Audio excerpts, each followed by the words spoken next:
Got a text yesterday from a client interested in an on market lot that was for sale. The question was, can we buy it, subdivide it in half, build two starter homes on it? So, whenever a client texts us an opportunity they're thinking about pursuing, an on market, off market deal with or without a structure, step number one for us is always let's pull the documentation and see if we can save you a couple gallons of gas and rule this one out quickly. In this case, because it was a vacant lot, first thing I like to do is go to the county tax records, pull plats if available, check the land use and zoning, go to the MLS, look for any member remarks, things like that. And just in doing that, in about 2 minutes, we were able to determine there's a creek running through the property. That's going to hurt your subdivide and build prospects. Also, it was zone commercial.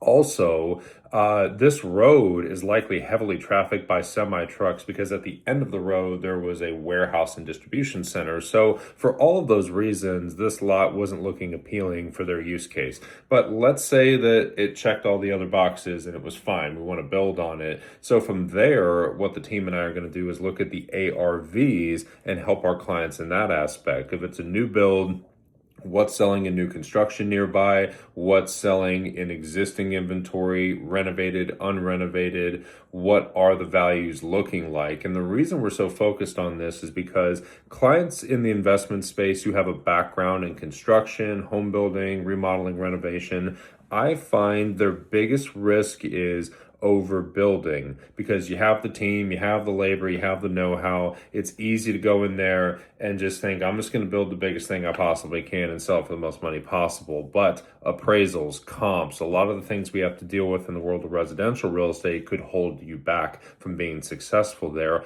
Also, I find a lot of people in this space, because they're in that contractor mentality, they're kind of looking at this as an arbitrage of cost per square foot. What's the average sale price per square foot versus what's my cost to build? That gap is what I'm arbitraging. So if I add more square footage, I get more money. And it doesn't really translate that way in the residential space. If this were an existing structure, we would also be looking at the renovation, rehab. What's your competition when you go on market? What's your target list price? Helping clients with all of these things is what we do to make sure they're buying right and they're going to have a successful sale, project, rental, whatever they're trying to do on the other side. So if you've got a property you need analyzed and you want help buying it, just send it to our team.